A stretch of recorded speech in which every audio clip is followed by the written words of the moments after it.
Catus Maximus here. Just wanted to make a little video about this thread file. Thread files are pretty common. Napa actually stocks these. And there's some other brands that I've reviewed before, but this is a Nu-Trix, and it actually took a bit of time trying to... you can barely read the model number. There we go, this is the number 1, and that's how they happen to be kind of put together. And it's really hard to see. It is made in the USA. This is file steel, so it is going to be pretty hard for them to stamp. Took me a minute to figure out Nu-Trix. It's a company based out of, it says Lycans, Pennsylvania, which is a very small borough of Pennsylvania that basically has been the same size for 100 years. Company called Reiff and Nestor, R-E-I-F-F and Nestor, which apparently is still around, both being one of the country's largest independent manufacturers of taps for threading. So it makes sense that they have these thread files. They usually are listed number 1, number 2. Of course, there's fractional and metric, and they're pretty simple. They're used for a variety of thread operations. You try to not drop them because, of course, they are a file, and with all these teeth, they do want to break off. But, of course, being a thread file, it's not the end of the world if you do have one broken tooth here. Now, I'm trying to find the 14 threads per inch. Sorry, 16 threads per inch. So they have different pitches for the different thread counts. Of course, the lower the count, the coarser the thread. This happens actually is 16, not 14. And you just have a slight angle, and when you run it across, it actually, I'll do it kind of this way.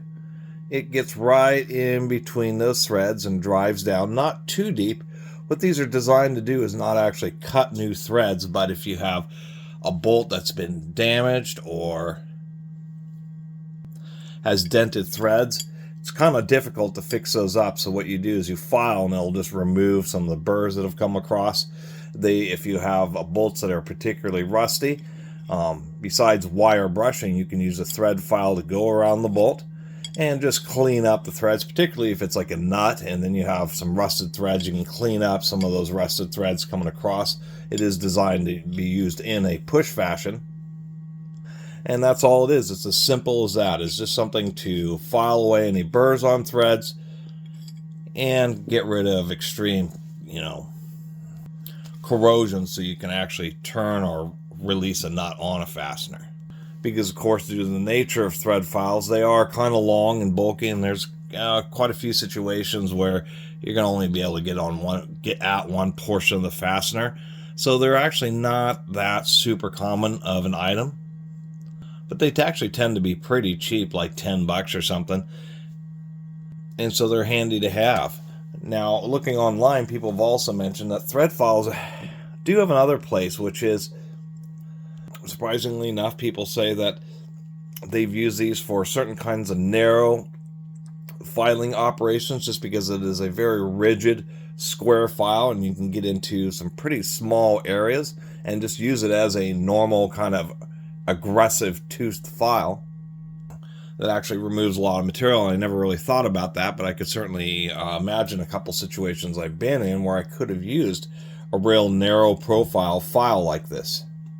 It doesn't produce particularly smooth results because of the teeth, but of course if you use a finer thread size in it, or a finer tooth side, you end up getting with this a little bit, it doesn't make pretty filings, but it will allow you to, once again, get into some tight access places. And that's really all there is to having thread files.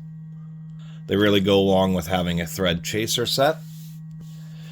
And it was neat to kind of find a product from another old American tool company, this time Reiff and Nestor's Nu-Trix. So I assume that they still are selling these.